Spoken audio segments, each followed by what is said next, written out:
Hello viewers, and welcome to one more episode of the Enoch Generation, a generation that walks with God.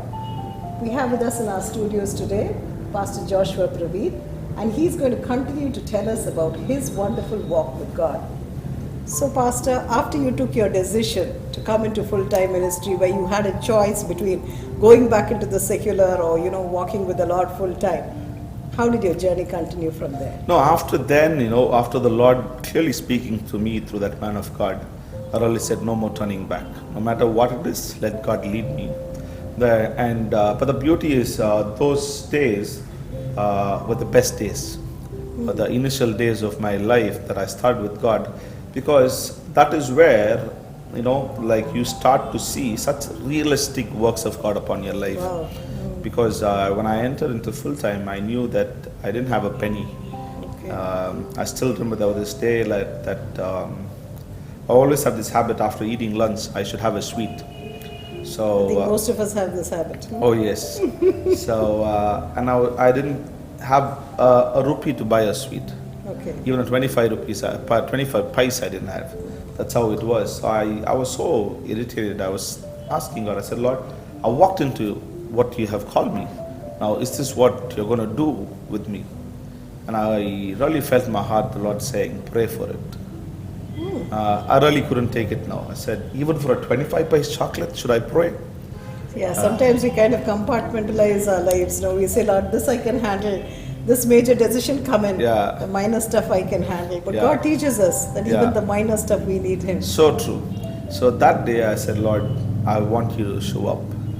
And I was just praying, and I was just being home alone, and I was just praying. And all of a sudden I hear the doorbell ringing. And when I opened my door, I saw a friend of mine knock the door, and that person actually gave me a bunch of chocolate into my hands. Wow. I asked, how come? That person said, I was going by this side and I somehow felt I need to buy you this chocolate. And for my strangest surprise, now when I got it, at least it could have been a 1 rupee, 2 rupees Eclipse chocolate or something. But that person got me the same 25 pice chocolate that I wanted. Wow. And they said, this is what I felt to buy you, and I gave. And the moment I got that, I felt in my heart that I have to tithe from that. And I started my tithe life there, and I started, my prayer life more real like So that. whom did you tithe to? I went out, I saw some street kids on the road who just had nothing. So I went out and I gave them, because I cannot give a 25 pice chocolate to a pastor then. It would be degrading them. Yeah. So now I know. Next time I need to give you only a 25 pice chocolate, right? It depends on your faith, and that's what God speaks. I don't believe in giving what you feel. I believe in giving what God speaks. Wow. So now you don't go back to the 25 pice chocolate ever, No, is it? not at all. It was, it was just a time that where God had to teach me. So how from many the chocolates smallest. did your friend give you? Was it just one? Almost around 30 chocolates in Okay, that. fine. And but it was more like God trying to teach me, saying, you have to rely for everything on me. And But what a wonderful God we have. No? He's so specific. He meets our needs exactly at that particular point when we need it. And what if we be pronounced as simply and amen? absolutely true, absolutely. Because I believe one thing is, like, right from the Garden of Eden till date, the Lord does not want us to use our brains. He wants us to use the relationship. Because that's when, even in the Bible you see, the Lord came on the coolest of hours. He comes at the best time to speak to His children. And I always believe He wants us to make the best of our life.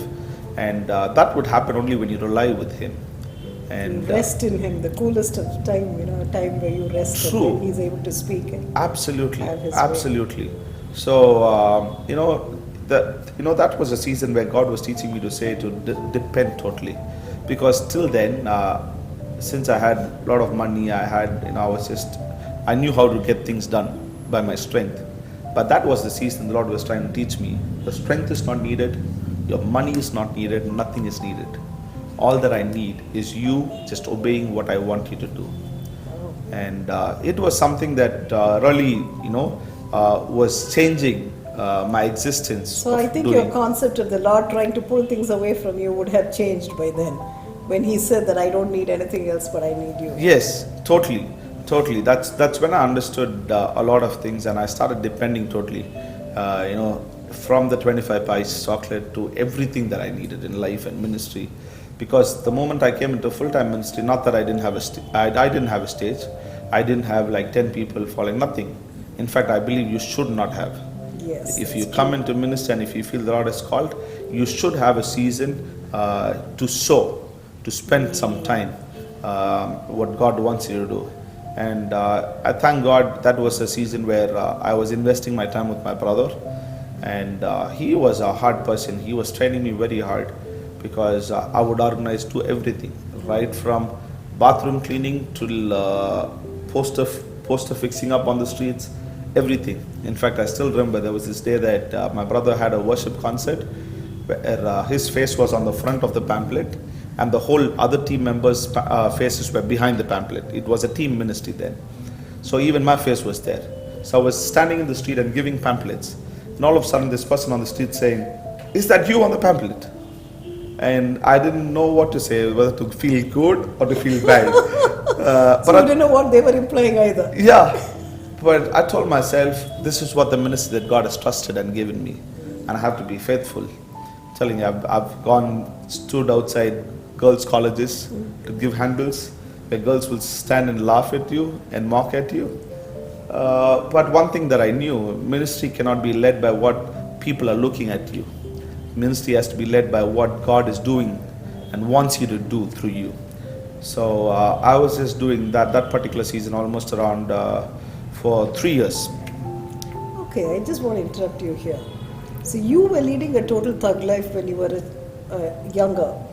What happened to all those friends who were there with you? Oh, that when you took such a decision and you had such a transition, you were not the person you were, and what happened to those friends? That was actually, that itself was the biggest miracle, because without even my effort, without even my knowledge, all the friends just vanished off. I didn't have to fight, I didn't have to do anything, struggle. It just went off. And the Lord totally changed my picture off. And I totally got into a new set of family and friends and a lot of things.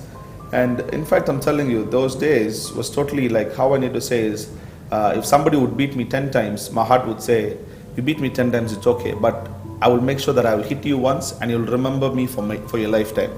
That's the attitude that I had. But after coming into the Lord... were you trained in martial art or something? Oh yes, I was a black belt martial art trainer actually. Oh my God. I was trained there. So I was always a hard nut. I wanted to fight and all that. But after coming to the Lord, I'm telling you, it so happened the Lord radically changed my heart without even my knowing. I became like, okay, if somebody wants to hit me, hit and go. I'll take it. I'll be silent, but I know God will take care. And in fact, I'm telling you, I was so scared about blood after coming into the Lord. Before then and all, I don't mind. If I bleed, I'll just, if something cuts in my hand, I'll drink my own blood. Oh my God. I used to be, kind of crazy. But after coming into the Lord, Were you involved with this kind of street fights and things like that? Fights at school and... Absolutely yes and no. Because since I was always the pet of the gangs that I used to be, we'll go to fight and I'll be standing, unless and until if there's only few people to fight, I'll go. But I was involved with a lot of fighting things, we used to stand on the streets, make a lot of noise, irritate the public, do a lot of stuff when we used to be in the school. But I'm telling you, after coming to the Lord, it just shifted like that. In fact, my language, my doing, my thought process, everything changed. Wow. Without even my understanding. So you didn't have to, really struggle to change yourself or... Not at all. Only it just one came thing, through. My thought process changed, but only one thing that I struggled for a few months would be like my words, the language that I used. Because I was using a lot of... naturally. Oh yes. Because I was using a lot of foul language. Okay. Because I thought that was the happening thing those days. To make you feel big guy. Yeah. But apparently what happened after that, the Lord really started shaping my heart, saying this is a mouth of life, cannot speak all rubbish. So a few months, the Lord was really, holding my tongue, literally. Because every time that I would want to speak, the Lord would really stop me from speaking and hold me back. So that season I really learned to tame my tongue.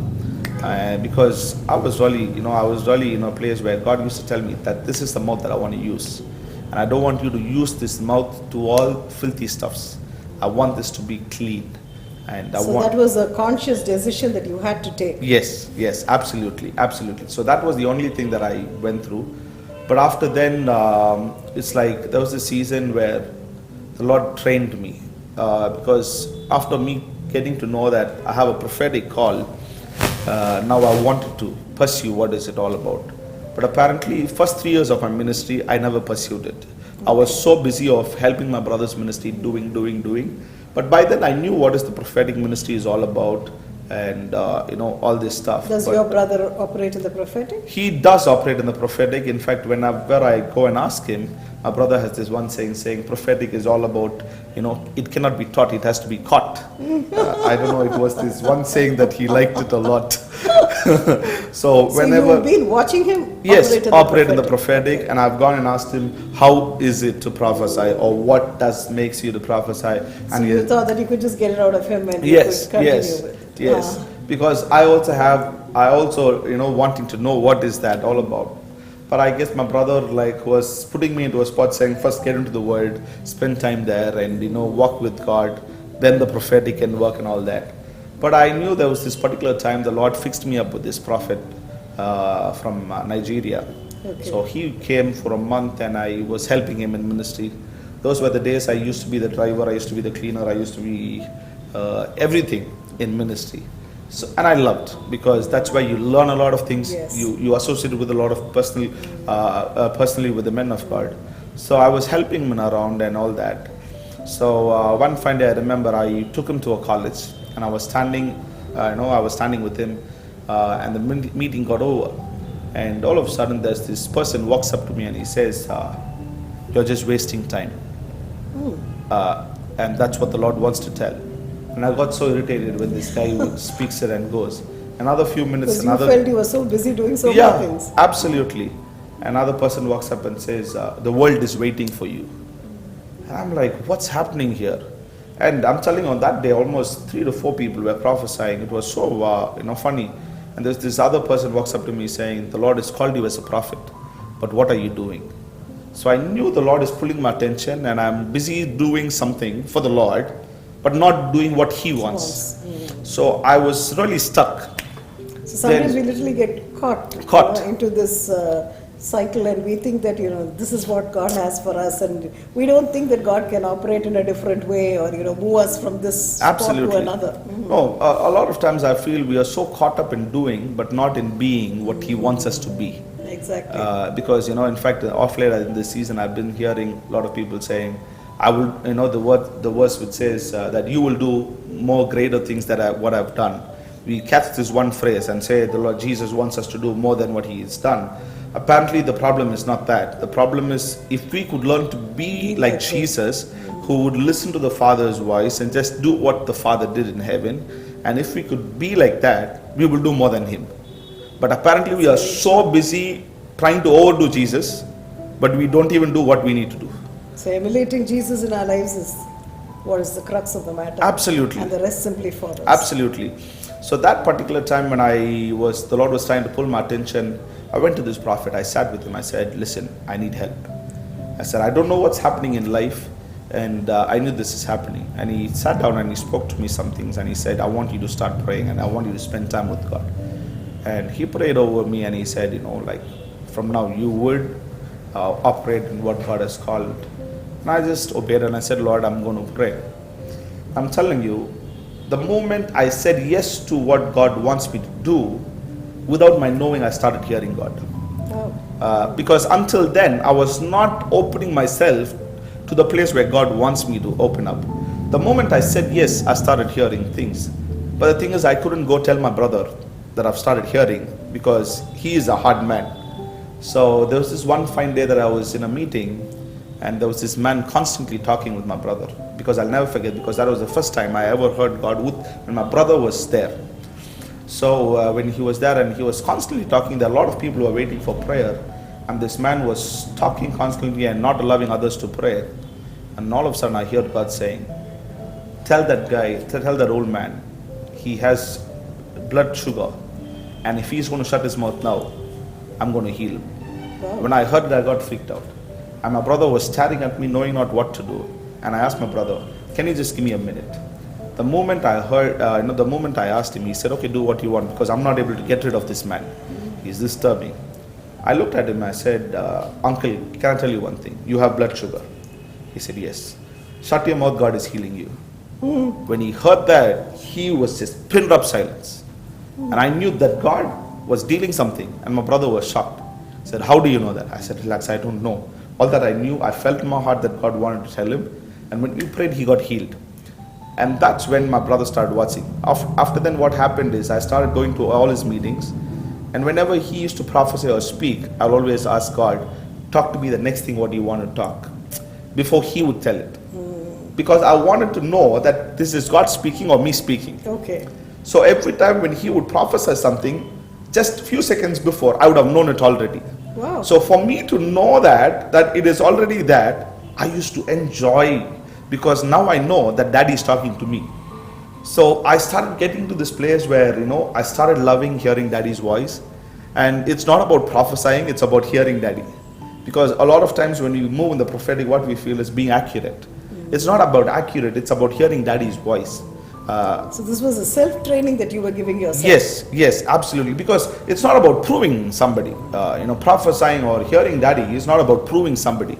It's about knowing that you have such an amazing Father who wants to speak to you whenever you're open. It's really wonderful, Praveen, listening to you, especially the way God has been training you and the way you took that training that seriously and you started working on yourself. It's wonderful listening to you, and I know the next episode will be very interesting too. So viewers, you've been listening to Pastor Joshua Praveen and how he entered into ministry and how God began to train him and how he learned to train himself to obey the voice of God. So as an Enoch generation, I know you and I would do the same. Now let's meet in our next episode. Until then, goodbye.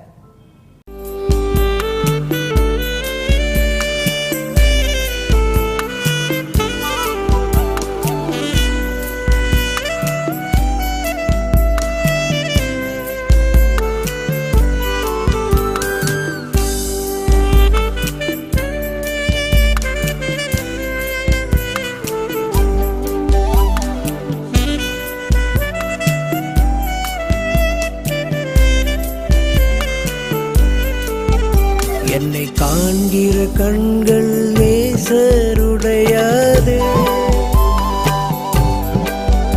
என்னை காண்கிற கண்கள் நேசருடையது, இரவும் பகலும் உறங்கிடாமல் என்னை காண்கின்றதே, இரவும் பகலும் உறங்கிடாமல் என்னை காண்கின்றதே, என்னை காண்கிற கண்கள் நேசருடையது, என்னை காண்கிற கண்கள் நேசருடையது.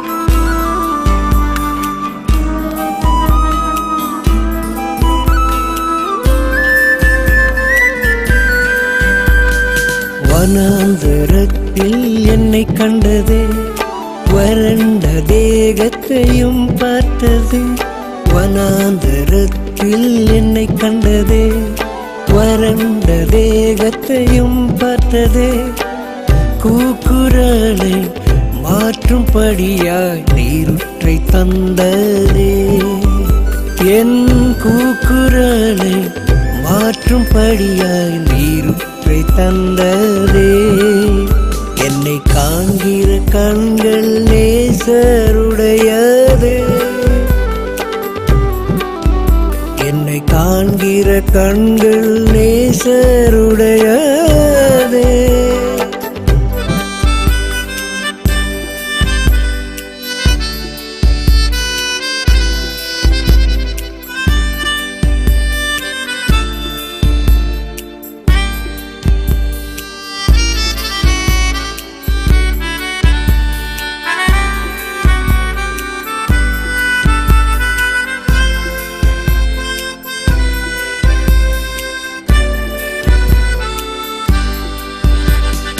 மறுத்தில் என்னை கண்டதே, மறைந்திருந்த என்னை பார்த்ததே.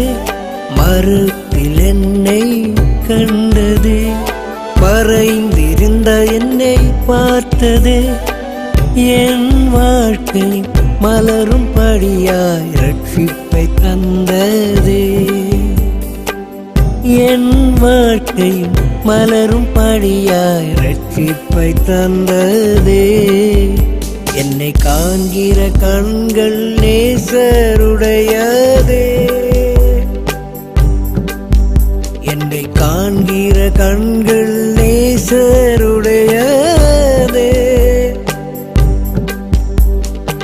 இரவும் பகலும் உறங்கிடாமல் என்னை காண்கின்றதே. இரவும் பகலும் உறங்கிடாமல் என்னை காண்கின்றதே. என்னை காண்கிற கண்கள் நேசருடையதே. என்னை காண்கிற கண்கள் நேசருடையதே.